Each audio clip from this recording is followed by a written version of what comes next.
Good morning, I'm Angelo Castro III. I'm Angela and we are the Castros. Alam na this. It's Friday. At dahil Friday. It's Friday. Dahil Friday. I'm in love. Ano? Di ba Friday? Akala, ay sayang. Di mo alam yung kanta na yun? Akala ko Di ba? Diba? Okay. Wag mo anyway, pa. Buddha's Belly ngayon. OMG, we have chop suey, lechon Macau, fried rice, hakaw, xiaolong bao, actually, gyoza. nag-sampling na ako eh. Nag-sampling na ako ng breakfast eh. Hainanese tsaka fried rice ang kinain ko. Buddha's Belly. Buddha's Belly. Uy, madami tayong pag-uusapan today. Talaga ba? Sobrang dami. Nag-comment na si SP Cheese Escudero about yung hearing na pinopropose ni Senator Bato at ni Senator Bongo. Okay, nakakatawa kasi, di ba? Imbisigahan ko yung sarili ko. Dahil may suggestion si Senator Risa na Committee on the Whole. In other words, yung buong Senado na ang mag-hearing dito. Or, may choice na Blue Ribbon Committee which is chaired by Cayetano. Yun, sige. Pero mga allied kasi kay Duterte. So medyo mahaba-haba yung pag-uusapan natin dito. Pero happy Friday sa inyong lahat. Thank you for joining us for this whole week. Last day of the week. Weekend na. Okay, we're serving you news in a countdown. All that before your second cup of coffee. This is Brunch. Let's start off our countdown with abandoned cars. The operator of NAIA has uncovered 20 abandoned vehicles at the airport's parking lot. Some of them were there as far back as, 2014. The new NAIA Infra Corporation, or NNIC, called the owners to reclaim the cars before these are towed and impounded. They are aiming to remove these vehicles to free up parking spaces for passengers. NNIC also emphasized that these abandoned cars pose health and security risks. Grabe, no? So 2014, hindi na inalis? Hindi na, abandoned na nga eh. Ba't iniwan doon kaya? Yun nga yung alamin natin, bakit. Siguro nag-park dyan, tapos nakalimutan. Wow. I doubt it. Hindi naman sa nakalimutan, baka, I don't know. Gusto ko lang yung context nito, kung baka naman pabalik-balik sila dyan. Pero to leave your car there since 2014, di ba? Ano ba to? Sirang kotse, tapos hindi na mapaayos. So hindi na napato. Pwede rin. Pero they are waiving daw any applicable fees para lang makuha na lang owners, maalis dyan, ma-vacate yung lugar na yan kasi nga aayusin. Could you imagine kung magkano yung parking niyan kung since 2014 pa yung ibang sasakyan dyan, 10 years ang babayaran mong parking. Buti wini-waive na.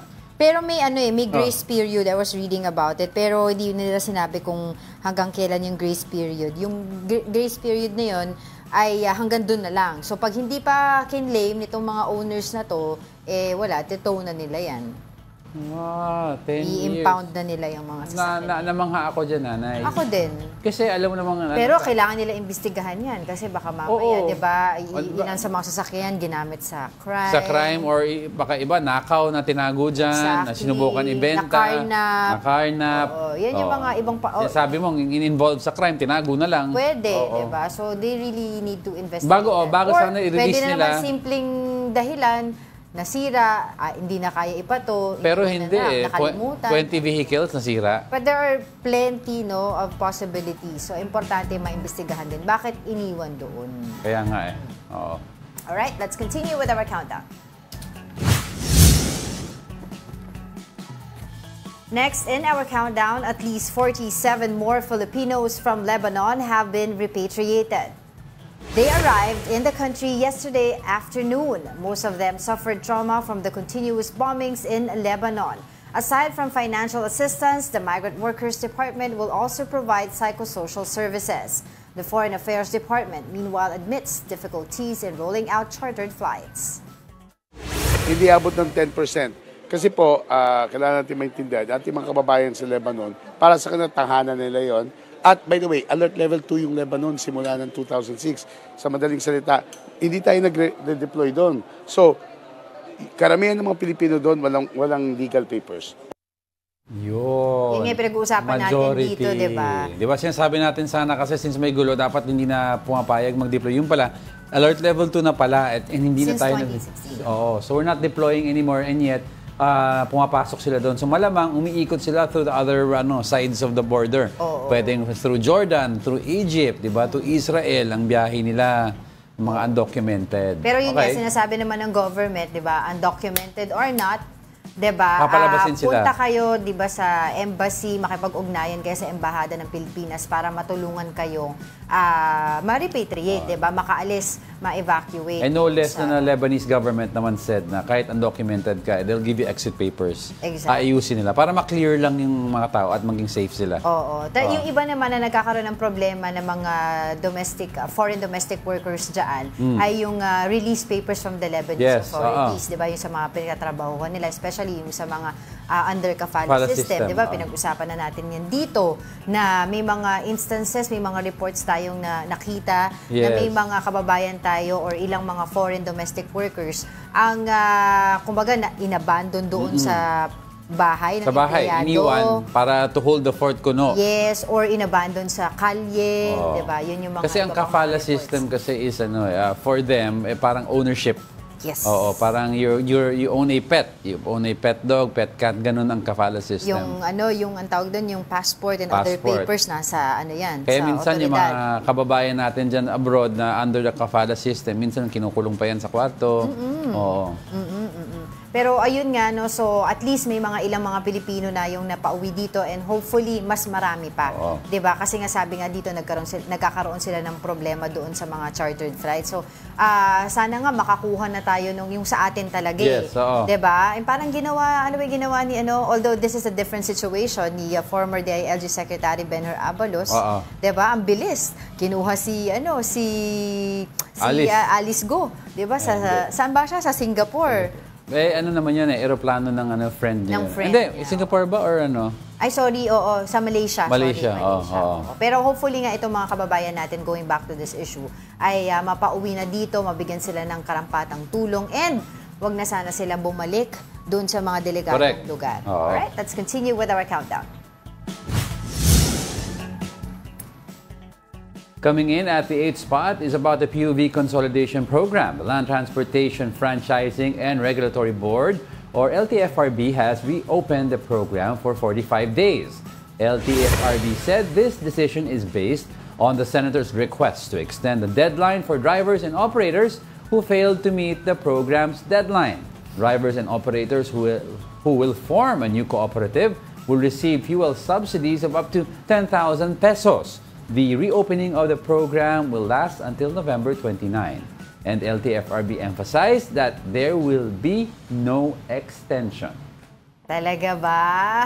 Ang tagal na ng mga extension. Linawin mo nga, wala naman daw talaga extension. Re-reopen lang naman yung program. Iba naman ang no extension. Kasi request daw to ng Senate kasi.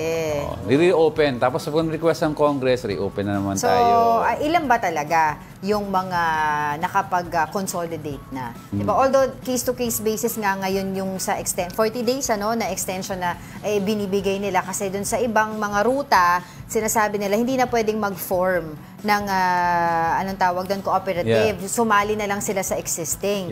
Pero kasi may ibang ruta na kailangan na mag-form ng cooperative dahil wala pa doon sa mga ruta na yun. So, case-to-case basis. Kasi, so, let's see. Sabi nila, 83%. Pero ngayon talagang hinihikayat pa nila na ang kiniklaim kasi ng mga consolidate lahat. Yung mga anti-consolidation, kiniklaim nila, hindi 83 yan. Ano yan?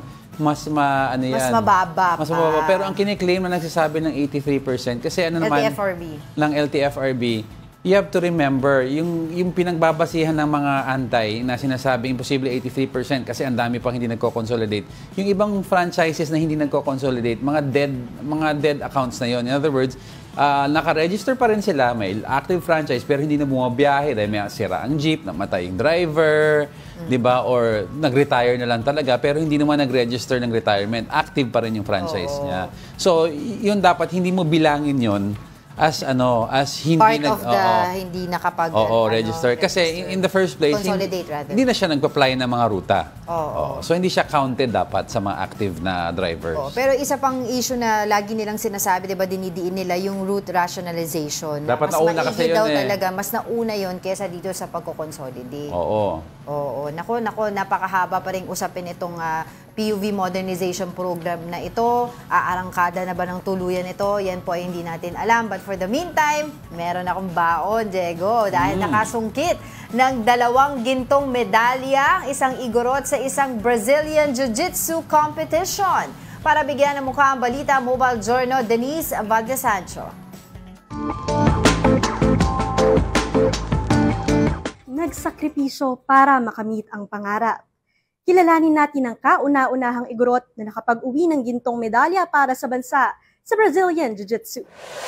Sa tindig pa lang, kitang isa talagang fighter ang tubong Cordillera na si Godwin Langbayan. Kwento niya, bata pa lang ay namulat na siya sa martial arts. Na-influensyahan din lang po ng parang mga movies, mga pong bata ka, di ba? Pag nanonood ka ng martial arts movies, na-influensyahan ka. Parang yun yung doon nag-start.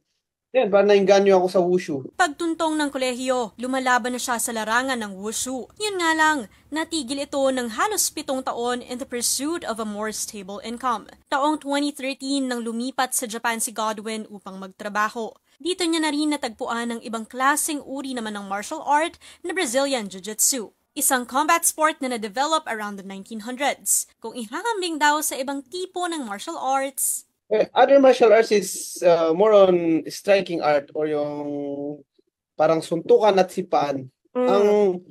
Ang jiu-jitsu is na siya sa parang ng grappling part. So para siyang wrestling, judo, jiu-jitsu, sambo, ganong sports.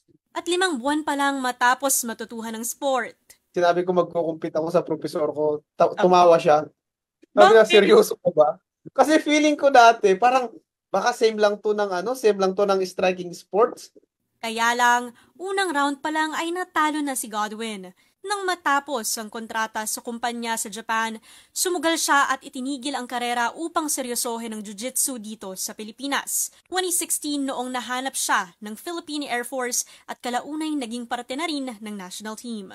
Dati parang okay na ako sa 8 to 5 job, tapos ngayon, at least, nagkaroon ako ng opportunity pa na i-represent ang Pilipinas. Sa dinami-rami ng pinagdaanan, isa lang din pala ang paroroonan ni Godwin. Yan ang World Jiu-Jitsu Championship sa Nagoya, Japan nitong nakaraang Setyembre lang. Ang inuwi niya, 2 gold medal lang naman. Pero sobrang hirap talaga. Kaya ako na-injured kasi may 2 points ako. Bago ako na-injured. So, ang ginawa ko is nag-stall lang ako to maintain my points. Kasi pilay na ako, ma'am. Hindi ako makatayo, hindi ako makalakad. Hindi niya ito sinukuan. At sa katunayan, isa na siya ngayong black belter. Sa ngayon, focus naman siya sa sambo. Isa pa ulit uri ng martial art. Wala pa nakapag-medal sa lalaki. So, yung goal namin is makapagbigay tayo ng World Championship sa sambo ng gold talaga. For Godwin, it's never too late to pursue your dreams. Lalo na't ngayon, isa na siya sa mga atletang nakapag-uwi ng medalya sa Pilipinas. Mobile journalist Denise Valdesancho po, hatid ang mukha ng balita. Ano pangalan niya? Godwin Longbayan. Oo, Ganda ng galing, name, ha? no? Oo. Godwin Longbayan. Oo, galing. Igorot siya. Ang ganda yung kwento. Congratulations. Ang ganda yung kwento niya, sinabi niya lamang siya ng 2 points. Tapos biglang nalaman niya na pilay siya. Hindi pa tapos yung match. So talagang pinigaan na lang niya na mag-stall or mag-move out of the way para hindi siya matalo. Kasi i-maintain yung 2-point lead. Galing. Oo. Isa pa sa mga tawag dito, nag-e-excel Si Godwin. ang Pinoy dyan sa larangan ng Jiu-Jitsu. Yan, maganda yung mensahe niya, don't give up daw. Don't Right. give up. Okay, coming up. Some senators opposed the idea of Senator Bato de la Rosa leading the probe into the drug war. And President Bongbong Marcos and former Vice President Leni Robredo met in an event in Sorsogon. Paano kaya Trending yung video na yan eh. Oo. Wag laglagin masyadong meaning kasi mga politiko naman yung mga yan eh. Sabi ko nga sa'yo, One time or another magkikita talaga is yan. the country really healing or it's the plastic season? Oo, alam as mo, our- we have to heal.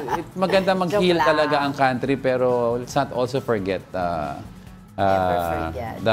Never forget history. Tsaka kay Bato, interesting paano kung tatanungin niya sarili niya. Senator Bato. Hindi ko gusto yung mga sagot ko. I hold you, Senator Bato, in contempt. Okay, Senator Bato. Alright, we are just getting started, mga kapatid. More of our top 10 news in brunch returns. Keep it here on One News.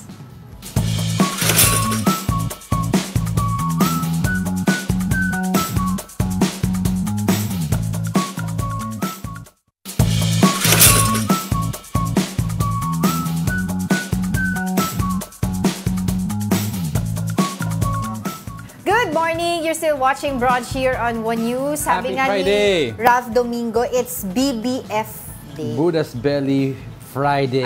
BBF lang pala. BBF. Ito si Juan Miguel Ebron, si Mig sa Hello Brunchies. He's playing the harmonica daw. Wow, galing Some Pokemon Go, happy Big Belly Day, Ma'am Angel and Sir. Big Belly Day. Malaki ba yung chan ko? Mina Bernales, good morning daw. And Cecil Samaniego, good morning. Chong Diego and Chang Angela. Okay, mga pamangkin natin. Teka, batiin ko lang itong nasa YouTube natin. Si Oscar N, ito bago, si TRD Tech 1. Sabi niya, pero lagi daw siyang nanonood. Ngayon lang siya nag-comment. Good morning Tapos sabi ni Elmo Cardenas, interesting program daw tayo. Good job. Leonie Valdesoto, yan, good morning sa'yo. At saka si SSVOO, Ronald Maxte, Gary Co, Alex Fuentes, VJ, si Ate Ringo, si Tasha, si Tito Naldi, Tita Daisy, and Tito Nito Cancio. Yan, lagi nanonood sa. Si Miss Araceli Herrera at saka si Miss Mina Benales ng Jessie Mendez sa may Cash and Carry Salon ay nanonood din. Okay, good morning sa inyong lahat. Happy Friday po sa inyong lahat. Tita Esther Abaya. Tita Esther, good morning. All right, let's get right to it.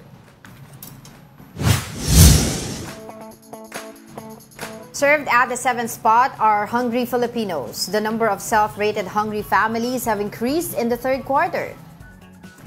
Based on the recent survey of social weather stations, 22.9% of respondents said their family experienced involuntary hunger or being hungry and not having anything to eat at least once in the past 3 months.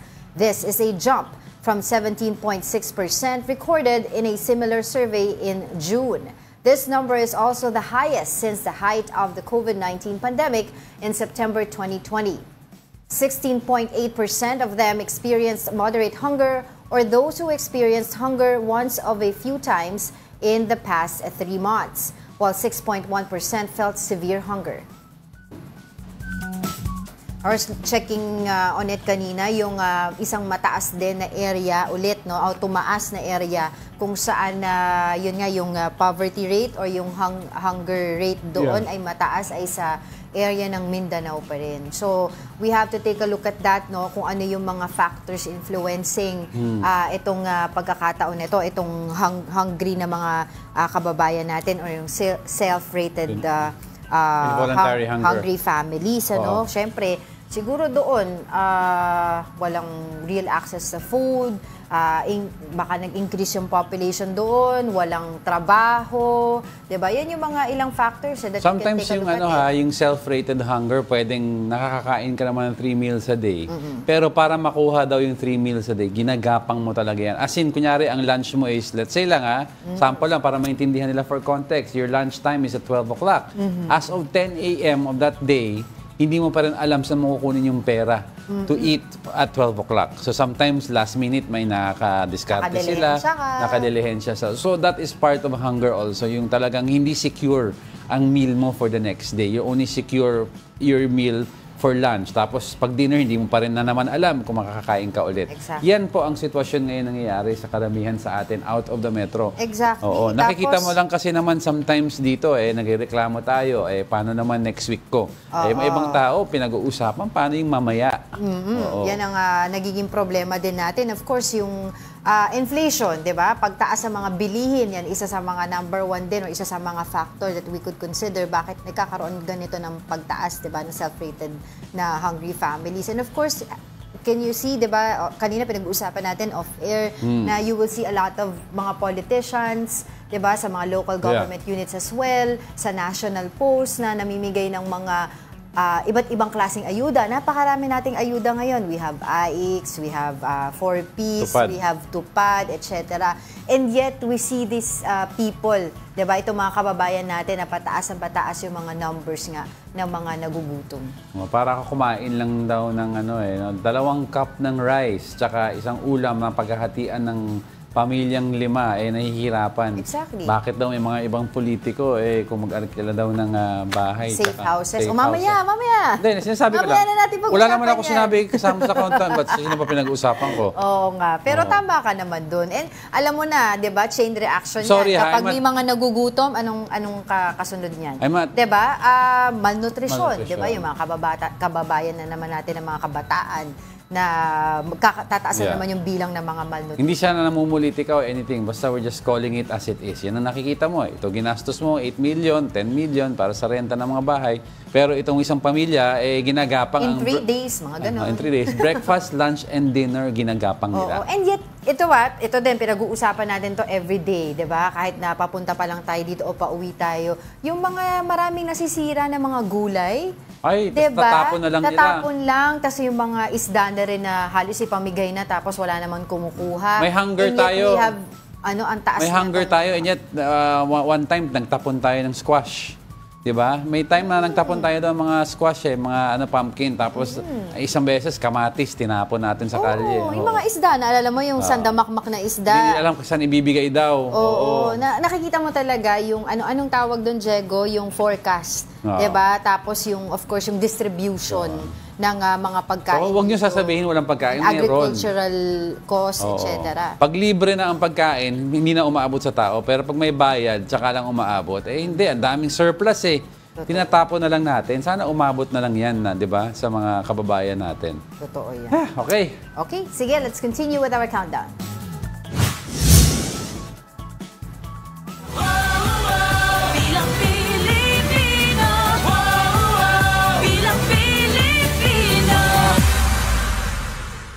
Moving on over to our top 6, the COMELEC will use 240,000 SIM cards to transmit the results of the 2025 midterm polls.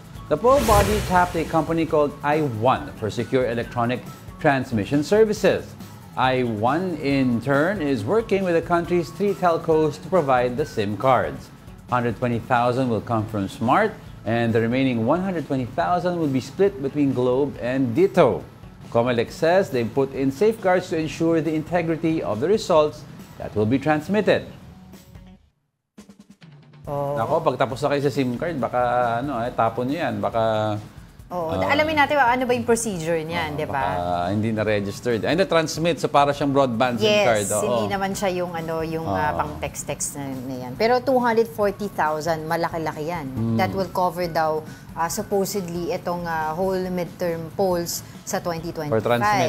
For transmittal daw yan. Oo, di ba? So, mga mobile broadband yan na gagamitin nila pambato ng signal. Siyempre, ang tanong dyan, how secure itong, di ba? Itong mga SIM cards na to, diba? How, ang tawag dito, paano to protected sa mga pandaraya, etc. Tsaka yung integrity ng signal. As we all know naman, minsan fluctuating ang iba-ibang signal ng internet or wifi natin across the country. Kahit sabihin mong, alam mong in this area, malakas ang isang signal, hindi mo akalain na minsan may weather disturbance that will cause the signal to fluctuate. So, very important na yung, very secure and sound and mabilis ang internet natin para walang lag. Alam mo naman nangyayari pag may lag during election, sabihin may nadadaya na. Oo. Pero yun nga, so hopefully makausap natin yung mga taga-COMELEC dyan para mas ma-explain sa atin kung ano ba talagang gagawin dito, paano yung procedure nitong pag-procure nila ng 240,000 SIM cards na gagamitin nga sa 2025. Between Smart, Ditto, and Globe. Alright, sige. Usaping politika pa rin tayo.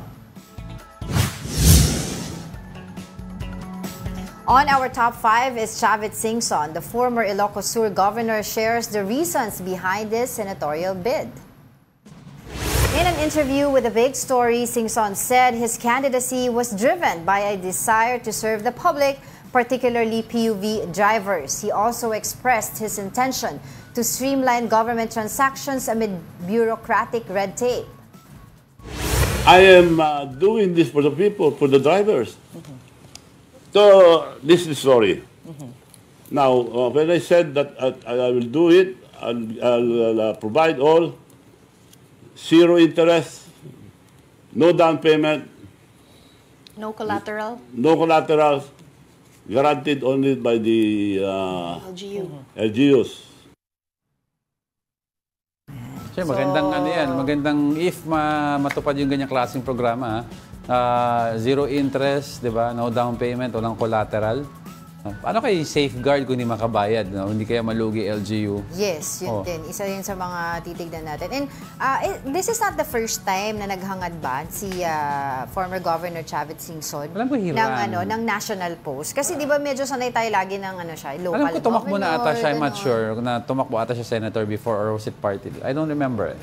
Pero yun nga, he is running under, independent candidate siya. So sabi nga niya during his interview, kung merong, ang tawag din, mag-i-endorse sa kanya, salamat. Kung wala, salamat din. Diba? So pero under siya. He's more than capable of mounting naman a campaign. Pagdating sa madaming business si former Governor Chavit Singson, diba? Tsaka sa Miss Universe, he was once involved with that also, diba? Pero hindi ko maalala yung pangalan niya sa mga survey na lumalabas. Wala. He's not, I haven't seen him in the top 20 yet. Kasi nung initial before the filing ng COC, hindi naman siya matunog na tatakbo. Ngayon pa lang, we're awaiting for the survey after the filing to see kung sino na ngayon based sa listahan ang nasa top of mind or nasa top. Kasi ngayon pa lang na-clear ng COMELEC yung listahan doon. 66 candidates candidates na ang tawag dyan. Pending na may magreklamo sa kanila. So we want to see the survey in a few weeks based sa 66 na dinabas ng COMELEC. Kung papasok si Manong Chavit dyan. Mahaba-haba na rin ang mga tinakbo nito ni former Governor Chavit Singson sa nag-mayor pa yan. Political arena diba? Marami na rin siyang mga tawag doon, naging kaibigan at naging kaaway, diba? Nakaalyansa at nakipaghiwalay. Dating kaibigan ni former President Erap Estrada. Tapos nag-aaway sila nung na-impeach or na-overthrow ang government ni Erap Estrada. Yun. So maraming kwento yan. And recently, hindi naman recently, pero mga few months ago, diba, nag-trending din yung news na hinula siya sa MMDA. Dumaan sila sa bus carousel. Bus carousel. Tapos nagbigay siya ng donation sa MMDA. Pero hindi ata tinanggap ng MMDA because they're just doing their job. They're just doing their job. Which is the right thing naman, of course. And naging controversial din siya kasi sinabi niya, bibigyan daw niya ng pera itong si Carlos Yulo. Magbati lang sila. Magbati din sila ng namimigay siya ng pera So, ako lang. Sige, away-away tayo kunyari. Magbati tayo. Bigyan tayo ni Manong Chavit. Bati na kami. Baka naman. Pero so aside from Chavit Singson, marami pa tayong mga gustong makilalang mga candidate, especially yung mga hindi natin masyado kakilala. Pero alam natin na mukhang may ibubuga. Diba? Walang pera sa pangangampanya. Madaming candidates na lumalabas. Ngayon candidates na mukhang may sana mapansin ng mga tao na hindi porket hindi sikat, hindi mo boboto. Nandun si Heidi Mendoza, nandun sa transportation si Modi Floranda, diba? And you have yung Makabayan Black. And we will see yung resulta dito sa 2025 midterm elections kung may iba na rin talaga ang political landscape or ganun pa rin. Kasi ngayon, mas maingay na sinasabi na ayaw nila ng mga political dynasties and sinasabi nila hindi na ganun ka-challenging, diba, na kalabanin ang mga nasa dinastiya o yung mga kilalang mga politiko dahil ngayon ang mga parang panahon daw ng mga independent candidates. Saka yung success, before we move on, yung success is not measured kung mananalo yung mga progresibo ngayon. Yung success na sila, may success na sila, the mere fact that they're part of the 66 and they're there as an option.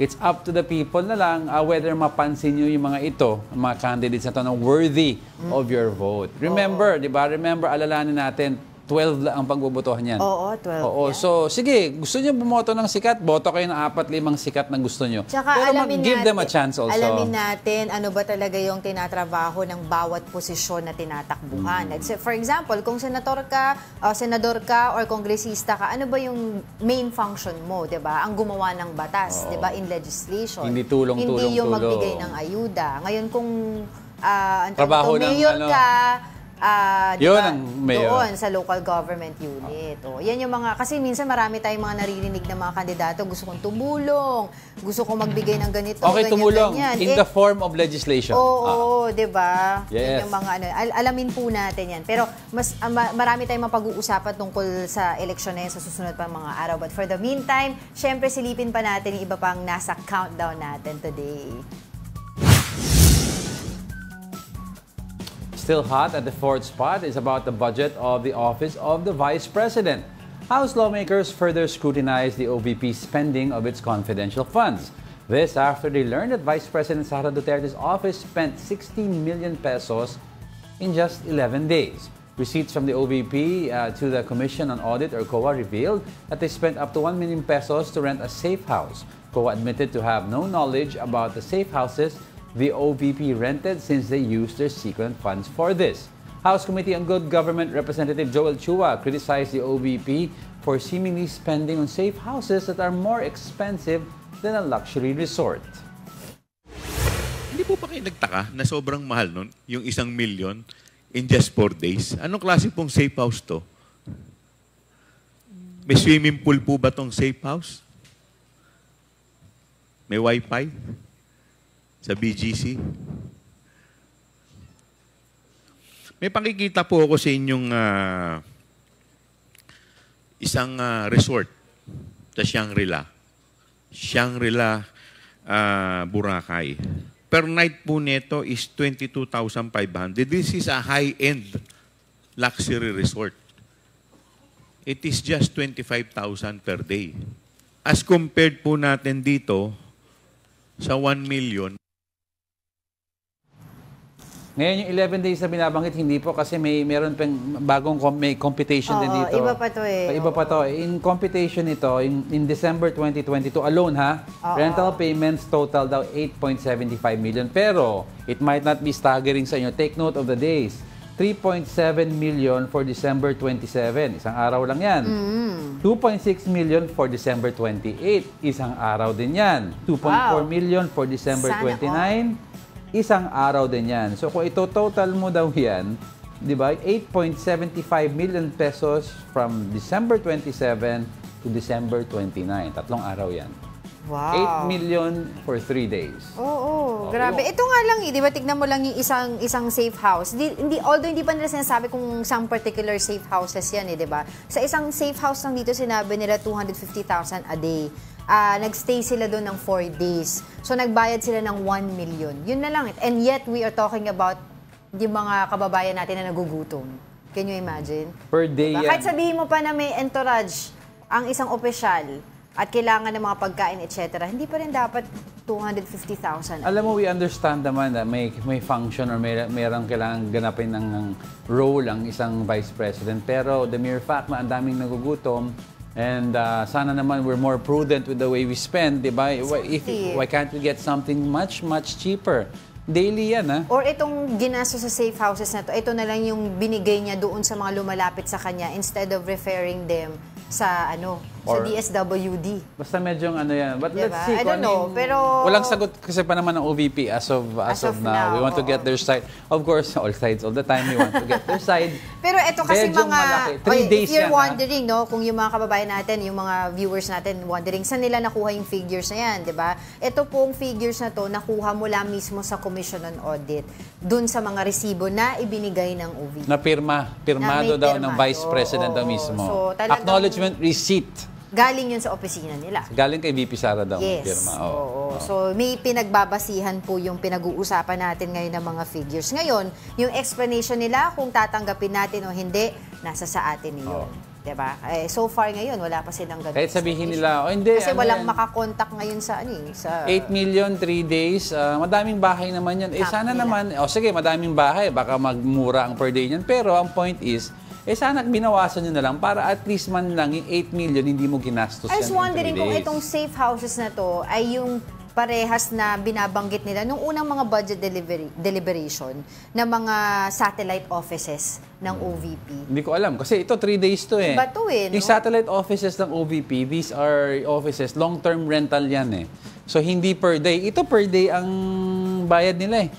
In one day, may 3 million kang binayaran halos, tapos sa second day, may 2 million ka. Ang mahal nun. Anyway, sana naman sumagot sila para malaman natin kung ano yung side nila. Hindi ko rin kasi matanggap. Siyempre, hindi natin alam yung explanation nila. Oo, pero hindi ko talaga matanggap yung 1 million a day. Pero you have these poor people, na mga kababayan natin na nagugutom na, alam mo, simpleng bowl of rice hindi nila ma-afford. Wala tayong ina-assume na may corruption. Ang sinasabi lang natin, we could have been more prudent in spending. Dapat mas tayo maggumastos dahil alam natin madaming nagugutom. Exactly. Dapat makailam tayo kasi pera natin yan, ginagastos na dyan. Alright, sige, let's continue with our countdown. Coming in at our top 3, several supporters of Apollo Kibuloy are now facing sedition complaints. Here's a report. The pre-trial for the charges filed against Apollo Kibuloy was held on Thursday. Among those in attendance was Kibuloy's lawyer, Israelito Torion. Torion said their request for hospital arrest was denied by Pasig RTC Branch 159. In their motion, they claimed that the pastor had existing medical conditions and that he was having a hard time at the PNP Custodial Center. The court, though, allowed Kibuloy to visit a doctor or be hospitalized if needed. It also granted Kibuloy's petition to attend hearings online. As for the Senate's request to allow Kibuloy to attend its hearing on October 23, Torion said they have already filed a motion with the court against it. That is his right against self-incrimination. The cases are now in court. If you read standard chartered case, and even Senator Santiago argued that since the cases are now in court, the accused can altogether refuse to take the witness stand. Meanwhile, the PNP filed sedition complaints against Torion. SMNI host Lorraine Badoy and Jeffrey Celis and other supporters of Kibuloy. PNP CIDG Chief Brigadier General Nicolas Torres said they committed sedition during the serving of the warrants of arrest against Kibuloy. Sedition refers to incitement of resistance or insurrection against lawful authority. Ang mga in-allege namin doon, ang kanilang mga ginawa, like calling on the people to rise against the government, to prevent the police from serving the warrant of arrest, and many others. Torion said he was not surprised by the cases filed against them. General Torre has been threatening us even after the siege. I was even at a loss as to where did I utter words that would incite to sedition. I was just defending my client. Sabi pa niya ni Attorney Torion, the audacity to file, diba? Ano ba yung kine-claim nila? May sinabi ba si Attorney Torion on air na wag sumunod? Hindi ko alam. Sa SMNI ba nangyari? Kasi hindi ko alam yung... Pero di ba kasi parang ang nangyayari, the whole saga nung nandoon sila, yung PNP sa KOJC compound, parang napipigilan silang pumasok sa loob ng compound at para maghanap kahit na sila ay may warrant. May ibang case yan, pero yung sedition. Yung sedition. Kasi sedition is parang inciting people to rebel against the government, di ba? So, I'm just wondering... at what point did he call on that? I know definitely meron siyang yung ang tawag doon, obstruction of justice because the police are trying to do their jobs. Pero hindi pinapayagan. Ang daming physically also hindi pinapayagan. Yes. May mga human barricade, ang babato, di ba? May nandudura, may nagbato pa daw ng feces. Ano rin naman itong kampo nila Pastor Apollo Kibuloy nung umattend ako ng press ko ng PNP tsaka ng DILG nung nahuli si Pastor Apollo Kibuloy. Pinresent din nila doon yung all the cases na tawag dito sinampa final ng kampo nila sa PNP. So magsampahan kayong dalawa dyan. Basta at least right now. Pero ito, yung request ng camp ni Pastor Apollo Kibuloy sa korte na pagbigyan sila ng hospital arrest ay denied.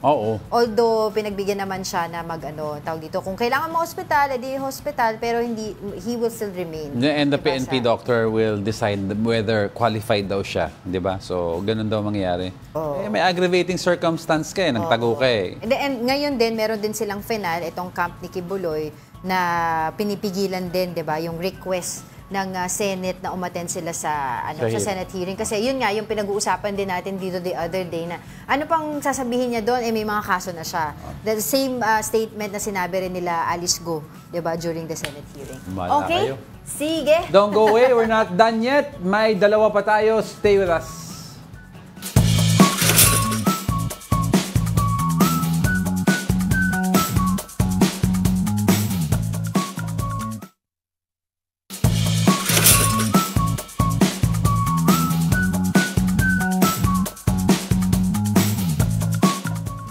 Welcome back. You're still watching Brunch here on One News. Mga ka-brunchies, paubos na ang pagkain na galing sa Buddha's Belly. Talaga ba? Inuubos mo ba? Kaya kanina may tulog sa lamesa.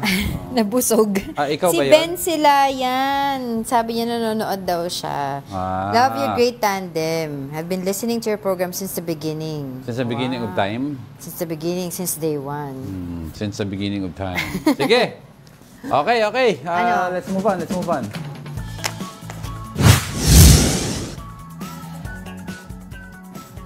Going straight to our top two, political rivals President Bongbong Marcos and former Vice President Leni Robredo met in an event in Sorsogon. Para bigyan ng mukha ang Balita Mobile Journal, Julie Baiza. President Ferdinand Marcos Jr. met with his political rival in the 2022 elections, former Vice President Leni Robredo. This is the first time that the two have met since the 2022 elections. Robredo, alongside with former Senator Bam Aquino, personally welcomed Marcos at the inauguration of the Sorsogon Sports Arena. She was invited by Senate President Francis Escudero. Invite namin si VP Leni para maging bahagi ng kasanggihan festivities at gayon din samahan ako para salubungin bilang Bicolana dito sa Bicol Region si Pangulong Marcos sa kanyang pagbisita dito sa lalawigan ng Sorsogon. In a separate ambush interview, Escudero said Marcos and Robredo just greeted each other. Wala, nagbatian lamang sila. Tingin ko ito unang hakbang tungo sa paghilom ng kung ano mga sugat, ano mang hindi pagkakaunawaan.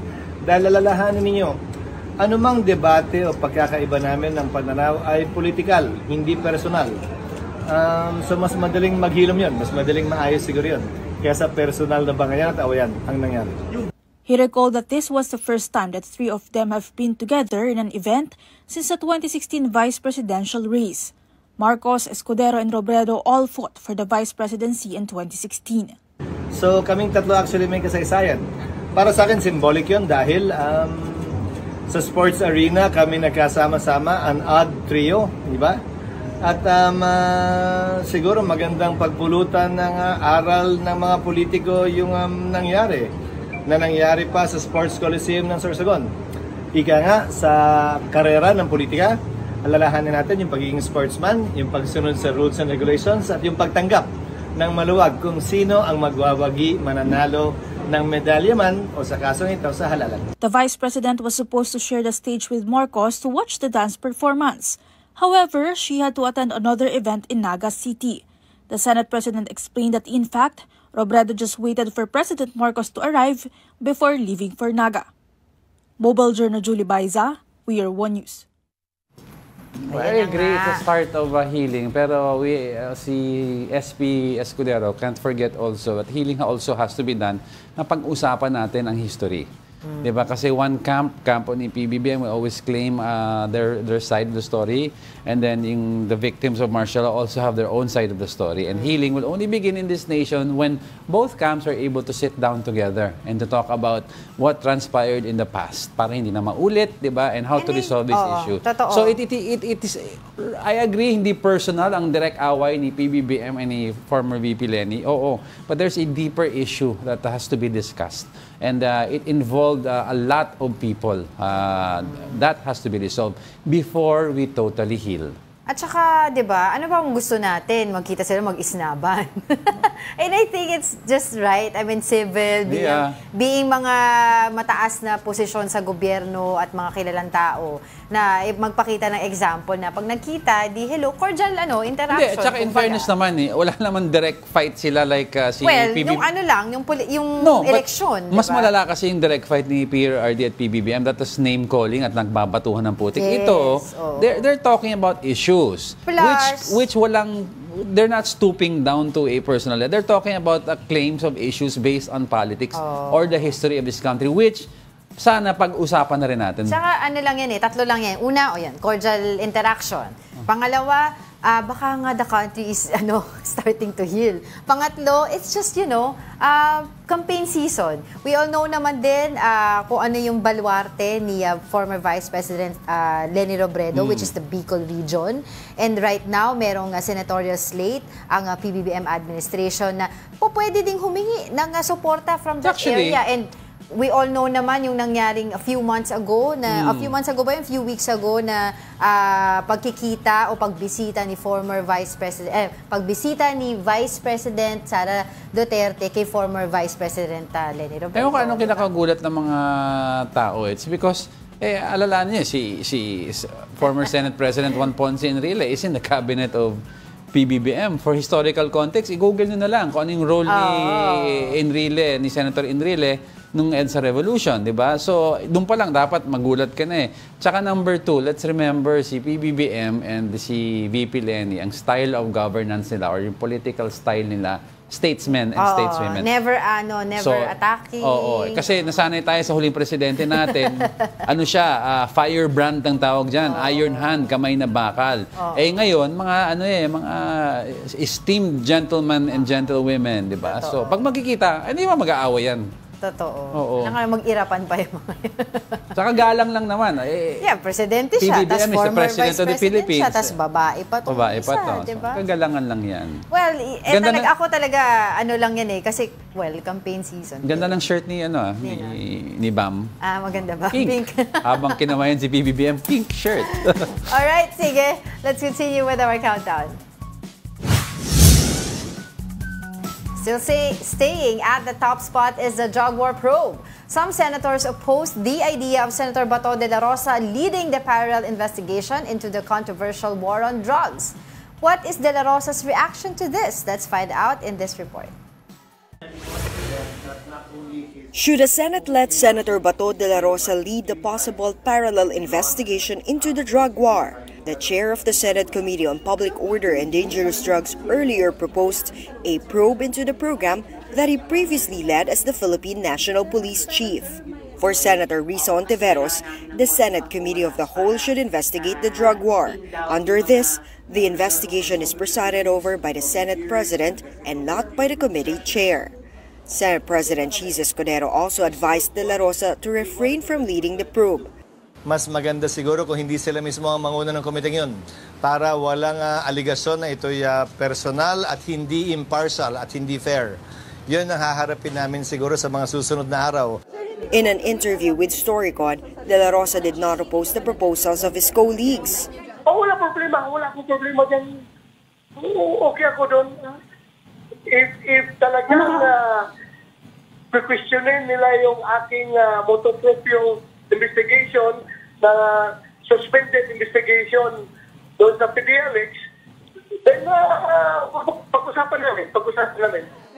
But for Senator Amy Marcos, the drug war cases should be brought to the court instead. Nag-propose nga na magkaroon ng Senate investigation, kinakabahan ako na masabihan na self-serving, tapos mag-uumpugan lang kami ng ulo ng Congress. Dali na natin sa korte kapag sapat na. Let's bring it to court so that hindi masabihan that it is partisan or self-serving or otherwise untruthful. Marcos added that authorities are capable enough to handle the cases. DOJ is competent at this point to make a case with the help of CIDG, with the help of the NBI. Perhaps prosecution is in order. Ang tagal na eh. At alam naman natin as cases linger, the evidence grows cold and the testimonies become stale and the witnesses disappear. So, kinakailangan dalian na talaga. For News 5, Ria Fernandez, We Are One News. Yun. Alam mo naman kasi yung sinasabi ko, hindi mo pwede imbestigahan yung sarili mo eh. Ang personality in question kasi is si Senator Bato, who is supposedly daw the chief architect of Oplan Tokhang. And nabanggit yung name niya sa Quadcom committee hearing a number of times. And plus, you will always hear him say yung loyalty niya 100% kay former President. So parang it defeats the purpose of having an impartial hearing. Kasi you came out in the open already. May bahid yan, kahit ano pang sabihin mo. Kahit sabihin mo naman ibang hearing may bahid din, pero at least most of them don't come out in the open sa start pa lang ng hearing at sinasabi nila may bahid na sila. May parang hindi pa nagsisimula. So ang maaaring mangyari dyan, if they really want to probe it as a whole sila, or yung Justice Committee. Or maganda rin suggestion ni Senator Amy, dali na natin sa korte. Diba? Kung ano yung finding ng Quadcom, padala nyo sa DOJ, file appropriate cases, meron. Which, dinidinig naman ng DOJ eh. Three levels of cases ang dinidinig nila. Pero ang maganda dyan, di ba, ang sabi nila Senator Bongo, tsaka Senator Bato, ay imbitahan daw ata sila, sinabi ba nila, nabanggit kung iimbitahan ba si PRRD. What if biglang pumunta doon? Doon magsasalita, hindi sa Congress. O di padala na rin nila si Garma. Nagharap sila ni PRRD. Tingnan natin kung iyak si Colonel Garma. Oo, diba? So, ano mangyayari? Pero yun nga, yung sinasabi nga ni Senator Risa Ontiveros, ganun din, echoed by the Senate President, na po pwede yun, na kung mag-hearing sila about this, yung drug war probe. They will not share the committee daw. Ano lang, ang tawag dito, as a whole. Or pwede yung sa Justice Committee. Si SB Cheese, mas madaming options available. Sino ba chair pag Justice Committee? Si pro tempore ba si Jinggoy or si I don't remember but we have to check. Definitely hindi po pwede yung sa committee ni Senator Bato de la Rosa kasi 'di ba nga pinag-uusapan natin to few days ago. Pero mag-uusap pa daw sila sa weekend. They're out of town parang self-serving na parang conflict of interest din siya, hindi din maganda. Paano mo tatanungin yung sarili mo, 'di ba? Kasama ka doon, imbestigahan mo yung sarili mo. Pero hindi naman ata maganda yun. Uy, pero super moon. Super moon today at last night to today kasi super moon or otherwise known as a hunter's moon. Kasi apparently pag nagsi-super moon or hunter's moon na tinatawag, the moon lumalabas 20 minutes earlier, meaning halos sumasalubong siya sa sun. So kaya tinawag siyang hunter's moon because may prolonged time na may ilaw. Kasi usually 'di ba bababa ang sun, aakyat si moon, pero may pagitan, may time, so may dilim na nangyayari. Pero ito para nagsasalubong yung dalawa. So hunter's moon means may time pa itapos ng hunter o yung farmer yung pag-hunting niya or yung ani na ginagawa niya sa field. Kaya super moon or hunter's moon. Prolonged usually happens in October, prolonged moments na may ilaw. Tsaka yung orbit niya sa Earth natin mas malapit. Kaya ang laki, 'di ba? Kagabi, yung mga pictures, yung mga nag-trending ngayon ng mga picture, ang laki-laki talaga. Kasi usually pala full siya. For context kasi usually pag nag-sun pag bumaba na yung sun, nagsa-sunset na at yung moon lumalabas, 50 minutes ang pagitan. Pero this time 30 minutes. So mas maaga. Nagsasalubong sila. Sa mga naniniwala sa astrology, sabi nila, ito daw yung mga pagkakataon na kapag may werewolf? Full moon, hindi naman. Kapag full moon, may topak yung mga babae. Joke lang. Ano daw, tawag dito. Diba ay magandang mag-manifest ng mga positive vibes. Di ba pag full moon, nag-iinit daw ang mag-asawa? Hindi ko alam yan. Pero sabi daw nila, why is the moon hungry? Why? Because it is only full once a month. Napasa ko lang siya. Mag-quote ka na. Uy, thank you so much, Marjorie Tana. Buddha's Belly, of course. Ito yung kinakain namin kanina pa. At kakainin after the show. Since weekend, I'd like to leave all families with a quote na pwede ma-apply sa inyo. Don't let making a living prevent you from making a life. Wag puro pera-pera. May mga pamilya din kayo. From John Wooden. And that Cecil Samaniego, siya si Gary Field. Good morning. And that wraps up today's episode of Brunch. Join us again on Monday. I'm Angela Lagunsad Castro. He is Angelo Castro III. We are One News, all sides, all the time.